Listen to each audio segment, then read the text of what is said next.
টান উত্তেজনা আর রহস্যে ঘেরা এক কঠিন সময় পার করছে মধ্যপ্রাচ্য।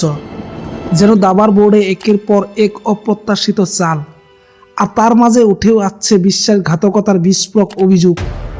এমন এক ঘটনা সামনে এসেছে যা অনেকের কাছে থ্রিলার সিনেমার গল্পকেও হার মানায়।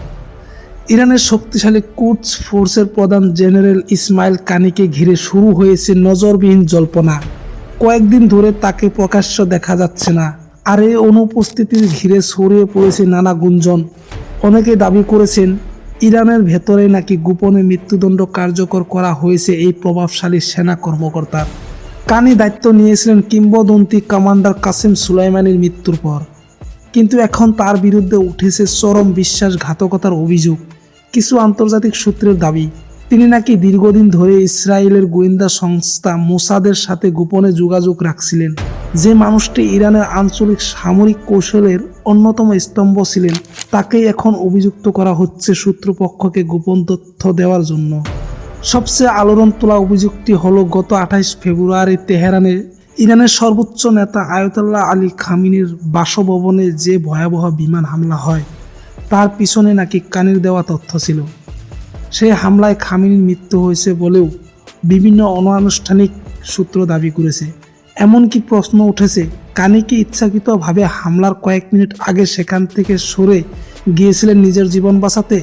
এই বিস্ফোরক অভিযোগ নিয়ে ইরানের সরকারি গণমাধ্যম এখন নীরব। তবে আরব অঞ্চলের কয়েকটি সংবাদ মাধ্যম জানাচ্ছে কানিকে আটক করে কঠোর জিজ্ঞাসাবাদ করা হয়েছিল। সেই জিজ্ঞাসাবাদের পর নাকি প্রমাণ মিলে যে তিনি বহু বছর ধরে ইসরায়েল ও যুক্তরাষ্ট্রের কাছে গোপন সামরিক তথ্য পাচার করেছিলেন, আর সেই অপরাধের শাস্তি হিসেবে তাকে গোপন মৃত্যুদণ্ড দেওয়া হয়েছে, এমন ধারণাও ছড়িয়ে পড়েছে। এক সময় কানিকে বলা হতো 9 প্রাণের মানুষ, কারণ বহুবার তিনি মৃত্যুর মুখ থেকে ফিরে এসেছিলেন। এমনকি হাসান নাসরুল্লাহর মৃত্যুর ঘটনাতেও তিনি অল্পের জন্য রক্ষা পেয়েছিলেন। কিন্তু এবার পরিস্থিতি ভিন্ন। নিজের দেশের নিরাপত্তা সংস্থার নজরদারি আর সন্দেহের জাল থেকে তিনি আর বেরিয়ে আসতে পারেননি।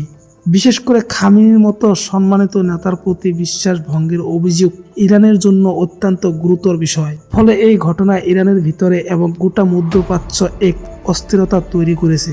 যদি এসব অভিযোগ সত্যি হয়, তবে তা হবে ইরানের গোয়েন্দা ব্যবস্থা ইতিহাসের সবচেয়ে বড় ব্যর্থতার একটি। একজন শীর্ষ সামরিক কর্মকর্তার এভাবে শত্রুপক্ষের সাথে যুক্ত থাকার অভিযোগ ইরানের বিপ্লবী গার্ড বাহিনীর ভিতরেও গভীর সন্দেহ ও আতঙ্ক তৈরি করেছে।